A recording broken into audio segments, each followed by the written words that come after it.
Juan Miguel Pérez es uno de los profesionales dominicanos que se consideran más inteligentes y más estudiosos de la realidad político-social del país. Él es catedrático universitario, sociólogo, y lo hemos invitado para que nos ayude a entender la situación política en que nos encontramos en este momento. Juan Miguel, hoy aparece una información que da cuenta de que el presidente Luis Abinader está en un trío de los más populares del mundo. ¿Cómo tú evalúas falta este año y 4 meses? Bueno, lo primero es que ese tipo, buenos días primero, y gracias por la invitación. Lo primero es que hay que se debe saber que ese tipo de mediciones, encuestas, no están avalados por lo menos en la academia, no se le toma seriamente. Son igual que el barómetro, porque eso mide percepciones que están muy influenciadas por el tipo de pregunta, el momento, y eso deja mucho que ver a un retrato de la realidad actual que vive la gente. Además, ¿qué sirve una popularidad si esa popularidad no está vinculada con las condiciones generales de vida de la gente? Y si tú contrastas ese aparente tasa de popularidad con las condiciones reales de los indicadores sociales, económicos, incluso políticos de este país, te darás cuenta que hay una abrupta diferencia. Entonces, en sociología ese tipo de barómetros sirve más para el periodismo que para la sociología como tal. Y sirve más sobre todo... Lo usan mucho los investigadores sociales. No sé cuáles son las mediciones de percepciones. Que utilizan eso no se trabaja de esa manera. De hecho, la popularidad no es ni siquiera un indicador seriamente tomado en cuenta dentro de la sociología, porque son instrumentos del poder para mejor controlar el poder precisamente. Y si tú te pones a ver, la inmensa mayoría de esas instancias de medición están muy vinculadas al poder. Y eso lo utiliza como propaganda los medios de comunicación, lo utiliza las relaciones públicas y sobre todo las vocerías de los gobiernos, que le interesa eso. ¿Pero cómo evalúa este periodo gubernamental? Eso es otra cosa. Eso fue lo que te preguntaba. Sí, nosotros estamos en un momento muy crítico porque la frescura con la que Luis Abinader llegó al poder comienza en una curva muy crítica, en el sentido siguiente: él tiene dos opciones: o realmente trae lo nuevo, o se aferra a la tradición a la cual la inmensa mayoría de estadistas, no solamente aquí sino en el mundo, suelen hacer cuando ya están en el poder, y entonces están más preocupados por sostenerse, mantenerse en el poder, que por realmente introducir los cambios, porque esos cambios implican riesgos. Esos cambios implican llevarse por delante una serie de tradiciones y costumbres que están ahí. En el caso dominicano, por ejemplo, la preeminencia de la partidocracia en lugar de la gente. Esa es una de las grandes distorsiones que tiene este sistema no democrático, que no es una dictadura, pero tampoco llega a ser una democracia, porque una democracia tiene reglas concretas que son universales, y cuando esa universalidad no se aplica y solamente se segrega algunos territorios, algunas poblaciones, entonces estamos hablando de una democracia de élites. No es una democracia universal, no es una democracia auténtica. Entonces, todos esos elementos distorsionadores que utilizan los partidos políticos como usurpadores de la representación popular, y a lo cual el presidente Abinader lamentablemente está cediendo demasiado, conjuntamente con el partido que no tiene nombre, que es el partido de la cúpula empresarial. Esos son los dos grandes elementos que tiene Abinader de por medio, el gran reto de romper el cerco que cualquier gobernante, pero este ha sido particularmente débil, pues una persona que no viene de la clase política y que tiene que entonces aferrarse a la clase política para sostenerse. Por eso mantienen puesto, a pesar de todas las críticas que se han hecho, a varios ministros que están cuestionados, no solamente en el plano de su manejo de la situación concreta a la cual le fue responsabilizado, sino también incluso a nivel ético. Y lo mantiene ahí, ¿por qué? Porque ese es el que mantiene situaciones político-partidarias que le dan una cierta tranquilidad de gobernanza, en detrimento de la tranquilidad de la gente, que es la que está sufriendo con educación mala, que es la que está sufriendo con salud deteriorada, que es la que está sufriendo con un erario que sigue siendo utilizado para promoverse a sí mismo en lugar de utilizarlo en la gente. Y eso es algo muy serio porque está perdiendo ese punto de juventud, esa lozanía de gobierno con la cual llegó con un mandato claro de la gente. Este es un momento clave para saber si volvemos atrás o volvemos hacia adelante. Y en términos políticos, Juan Miguel, ¿quién hereda ese capital político que va perdiendo este gobierno? ¿Lo heredan los pasados gobernantes? ¿O tú vislumbras alguna fuerza política que tal vez Adalberto y yo no estamos viendo, que pueda entonces capitalizar y apropiarse de esas demandas que en un momento prometió Luis Abinader, pero que, como tú dices, han ido perdiendo frescura? Sí, mira,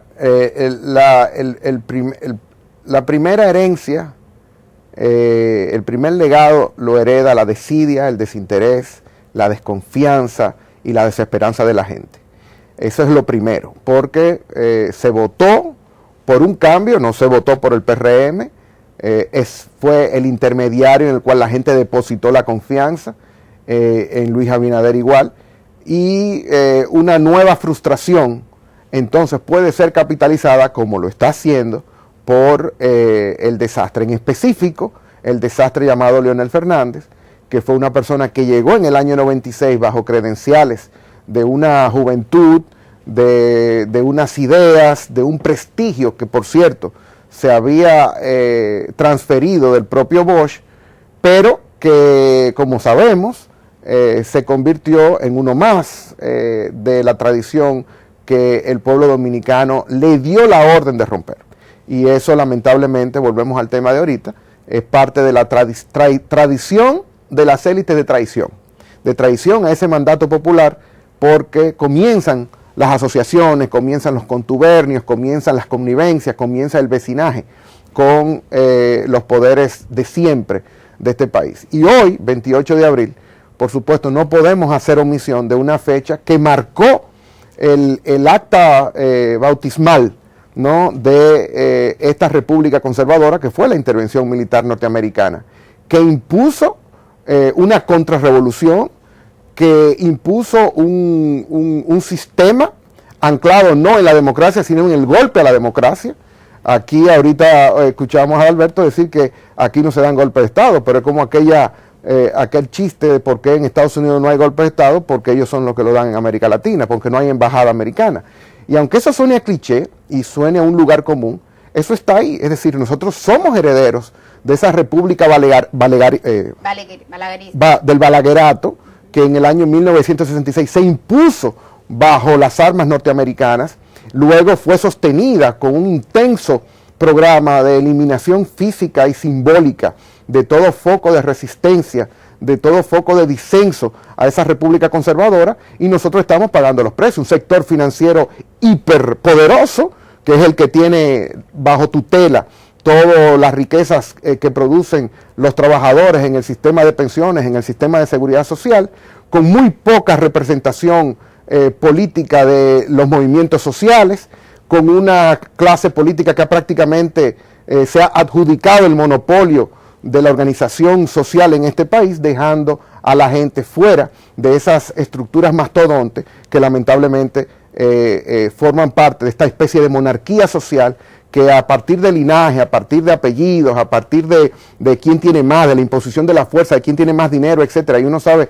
cómo se obtiene usualmente el dinero en este país, cómo se acapara, y cómo incluso las leyes formales de este país promueven ese acaparamiento en lugar de redistribución de riquezas, pues lamentablemente uno tiene esta república que... ¿Y hacia dónde vamos?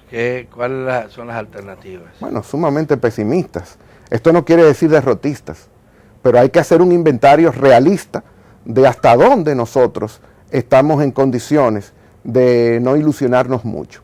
Yo pienso que sin duda alguna hay que reconocerle al presidente Abinader que la constitución de un ministerio público como el actual ha sido lo hasta ahora, y tal vez hasta que culmine su presidencia, de los actos que han roto más con esa tradición, y eso hay que aplaudirlo sin duda alguna. tener 3 generales en situación de privación de libertad, acusados por los crímenes que se le imputan, tener a 2 hermanos de un expresidente de la República, sin duda alguna son hechos inéditos en la historia de este país. Y son hechos que, por lo menos a los que quieran cometer ese tipo de cosas, se la pone más alta.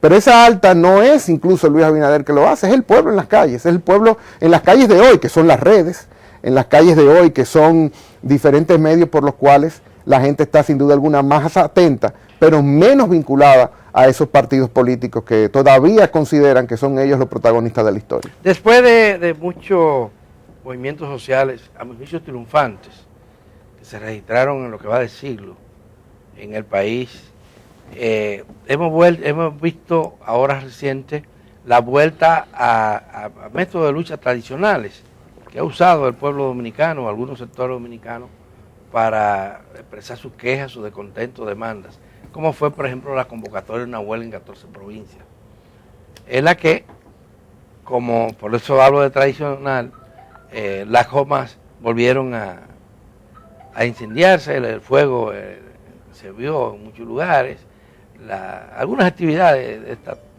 violentas, si se quiere. ¿Qué piensa? Pero además de esto que ocurrió en 14 provincias, hubo una marcha importante en Barahona, hubo para el 1 de mayo, está convocada una marcha en la capital. ¿Cuál es la lectura que podríamos darle a todo esto? Mira, el dominicano de a pie, en su metro cuadrado de vida y de lucha, está todo el tiempo en protesta. Es imposible no reconocerle al dominicano en sus expresiones, en los lugares donde tiene que pagar los servicios públicos, los servicios privados, en las filas de los bancos, de las telefónicas, de la electricidad, en los lugares de aglomeración o de encuentro de la gente, en las guaguas, en el transporte público, en los lugares de trabajo. Siempre está ahí una situación que lamentablemente no encuentra, por ejemplo, la concreción que logró en otros tiempos, como en el año 2020, por ejemplo. Porque todo está en la organización social de esa indignación que se vive de manera individual. Es decir, cómo se aunan esfuerzos para que pueda ser concretado precisamente ese elemento que se vive aisladamente. Ese es el momento de erupción, ese es el momento de ebullición, ese es el momento en el que la calle asume la voz de los sin voces. Entonces, ¿qué sucede? Que lamentablemente, te reitero, las organizaciones sociales en este país han sido sistemáticamente, de una manera u otra, marginadas. Hoy, por ejemplo, muchos de aquellos que luchaban antes o durante el 2020 están hoy en ministerios, están hoy en direcciones, están acompañando a dignatarios del Estado Dominicano y sus voces han sido acalladas. Han sido acalladas por miedo, han sido acalladas por un salario, han sido acalladas incluso por connivencia con considerar que las cosas están bien y no lo son. Pero es malo que quienes en un momento son dirigentes que sociales no. pasen entonces a las filas del Pero Estado. es ahí donde tienen más responsabilidad. Es un arma de doble filo, ¿verdad? Claro, pero es ahí donde tienen más responsabilidad todavía, porque por algo se lucha, para llegar al poder e incorporar algo de la calle en ese poder.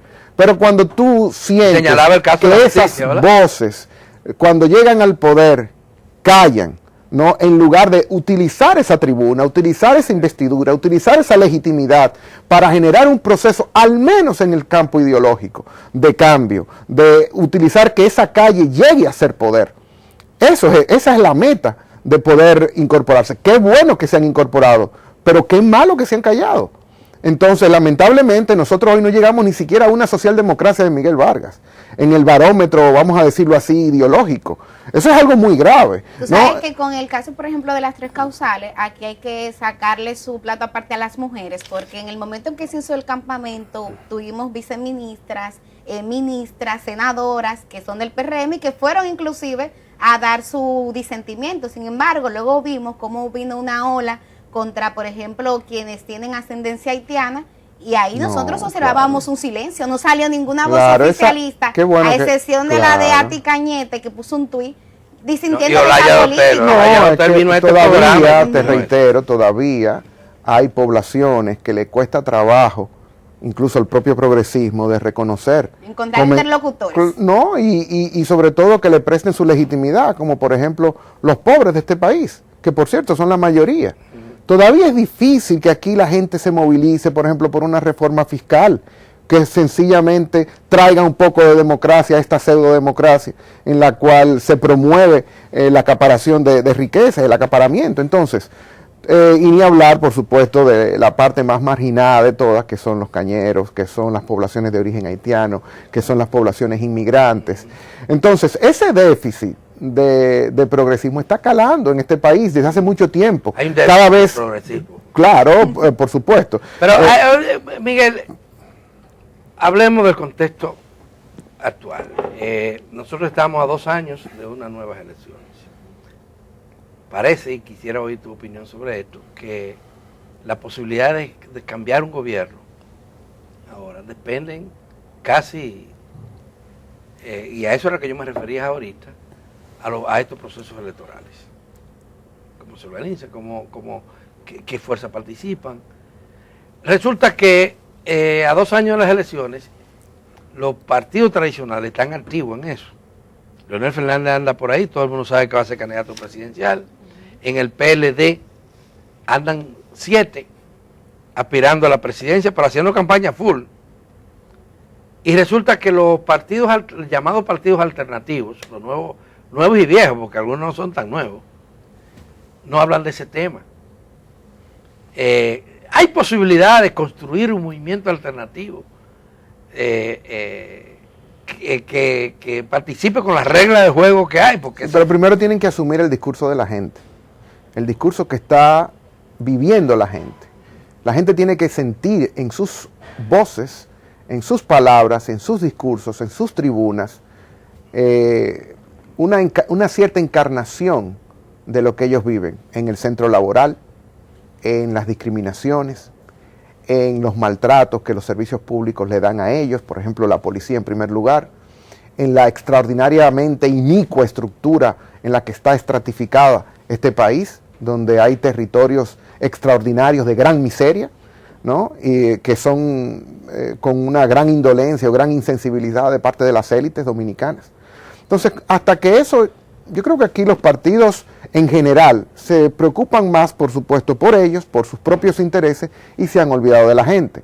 Y yo creo que incluso hasta el propio periodismo, que le da demasiado tema a estructuras y temas de élite, de quién se va a reelegir, de quién viene aquí, detrás del otro, y habla poco de la gente, ¿no? Habla poco de sus problemas, y claro, por supuesto, trabajar los problemas de la gente, hay que hacer investigación, eso cuesta recursos, y eso no es además, aparte de cierta crónica roja o crónica rosa, no genera mucho sensacionalismo, porque ¿dónde se va a despertar, por ejemplo, el tema de la escuela pública dominicana? No, los temas graves que hay en la calidad de la educación nacional. ¿Qué tanto puede esa educación generar procesos de incorporación a un mercado laboral extraordinariamente discriminatorio contra las clases más populares, contra los orígenes más humildes? Entonces, todos esos elementos configuran 2 repúblicas. La de las élites, que tiene todos los vehículos de canalizar información y de imponer temas como agenda nacional, y la gente que vive en una república parte atrás, lamentablemente tratando de sobrevivir. Y partidos como Alianza País, Patria para Todos, Frente Amplio, que se autodefinen como partidos de izquierda o progresistas, no asumen ese discurso de que tú hablas. Sí, a veces la gente se distrae y están más entretenidos en formar una estructura que en formar a la gente, o en promoverse a sí mismo que en organizar el protagonismo de la gente. Y ese es un discurso de izquierda. Lo otro puede ser muchas cosas, pero no necesariamente es un discurso que va a introducir cambio. ¿Perdón? La huelga de las 14 provincias. No, esos son elementos marginales, porque aquí hay que saber algo, aquí hay que, como decía Gramsci, trabajar primero el posicionamiento de las ideas para que la gente pueda comprender, ¿no?, cómo la organización social tiene un poder para poder generar un cambio, reitero, para que esa indignación personal pase a un elemento. Y el papel de los intelectuales en eso, en crear esa conciencia alrededor de... Bueno, pero los intelectuales en este país prácticamente han desaparecido del espacio público. Y eso tiene mucho que ver con las condiciones de posibilidad de un intelectual. Tú hablabas ahorita sobre las condiciones económicas en las que trabajan los periodistas. Eso pasa igualmente con la clase llamada pensante, aquella que produce ideas. Está muy vinculada al poder económico y al poder político. Y se vuelven inmediatamente con los cambios de gobierno y los periodos preelectorales, se vuelven miembros de movimientos de apoyo y entonces manejan temas, posiciones, puestos en el Ministerio de Cultura, asesorando, y poco a poco van convirtiéndose en asesores, en consultores y ya no tanto en intelectuales que ante el poder puedan con dignidad y con rigor revelar los mecanismos de reproducción social, por ejemplo, a los cuales suele el poder abocarse. Juan Miguel, con tu permiso y el de nuestra amable audiencia, vamos a hacer una pausa. Cuando regresemos yo te quiero reiterar esa pregunta de Adalberto y la voy a formular de otra manera.